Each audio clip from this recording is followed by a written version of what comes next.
Hey guys, welcome back to another Lore Olympus discussion. I am Dazzling Kate, and welcome to my channel for those who are new here, and welcome back for those who are old here. So let's talk about Persephone harassing Leuce in the most recent chapter. And I understand Leuce is trying to make advances on Hades. I understand Persephone is the queen of the fucking underworld, but why is it that we have these moments where it's supposed to show that she's empowered, but she's literally doing these things where, hey, maybe I shouldn't be doing that. For example, remember when she went into that bank and it was one of her classmates and then she just got all red-eyed with him? And what? Like, what? Honey, he wasn't doing shit. It's been 10 years. Why are you still clinging to this? I have no clue. And it's just those moments where basically she confronts the evildoer and does what she thinks is appropriate. In this case, wrecking someone's home. I get it. She's queen of the underworld. She can do whatever she wants. But does that necessarily mean she should? Is the question. Now, honestly, sorry about the dog noises in the background. Thumbelina just got in back from her run, so she's just getting comfortable with her cage.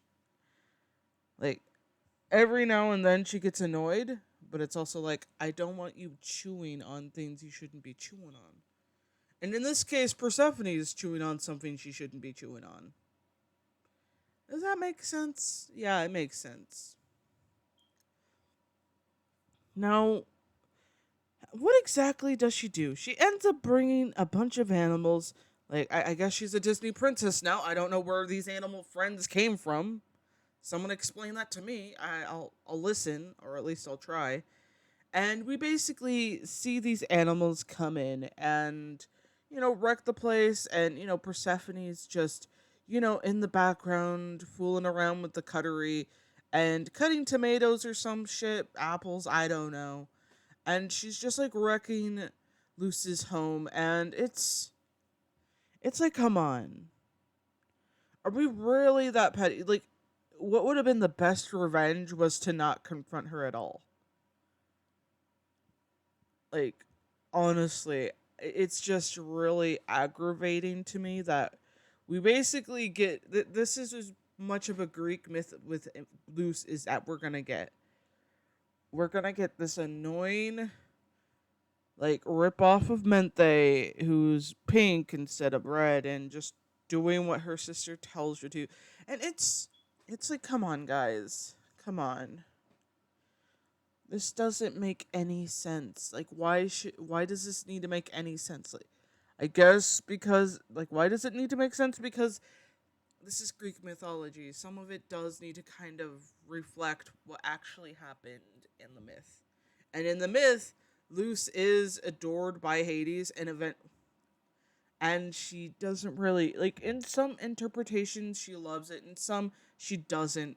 And it's to be taken with, as much as the story of Persephone, where, she's forced into a marriage. She does not, she either like falls in love with him or she does not. It's, again, there's different versions of this, but basically at the end of it, Leuce becomes a polar tree, which, or was it poplar tree? I don't know which. I know it was a tree with a P in front of it. Okay, so that happens, and it feels such. It feels like a big waste of like time and built up for her to be involved, only for Hades not to feel anything at all. Like, we could have used different ideas for how she would be introduced, but no, we're just gonna go with the it's easier to hate on her vibe, because we need Persephone to be the one and only. But had they actually gone with, an interesting plot, which if Leuce was actually the first love of Hades and he couldn't move on and just just, trying to live by himself and focus on his career more so than dealing with falling in love with another, you know, person. It's that would have been more interesting than, oh, here's Persephone. She's perfect in every fucking way possible. Good at threatening people, good at making people think she's, you know, not that smart or intelligent, blah blah blah. It's just ridiculous and I hate every inch of it. Like I hate it. Like, could there not have been some thought put into this that would focus on developing these characters' interactions instead of just, making it so the ones who, didn't do much shit get the most, painful punishment, but, Persephone, she can do whatever the fuck she wants cuz she's a goddess. She's a queen of the underworld. She can do whatever fucking shit she wants. And then I keep seeing a lot of people being like, it's a girl moment, like a girl boss moment. Oh, that's so cool. Going into someone's house and wrecking the place. Like, if this happened in real life, would you really support that?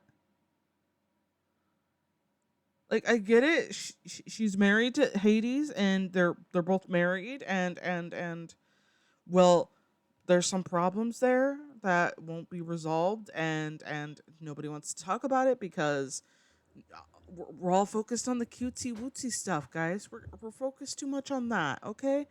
We're supposed to be enchanted by that, and saying it's the best thing since sliced bread, which, let me just say right now, it's not. I would choose any other character to be married to Hades instead of Persephone. Mente would have been more interesting. Leuce, more interesting than Persephone, who was given every fucking thing her heart desires, and it's looking very, very terrifying. It's looking like that.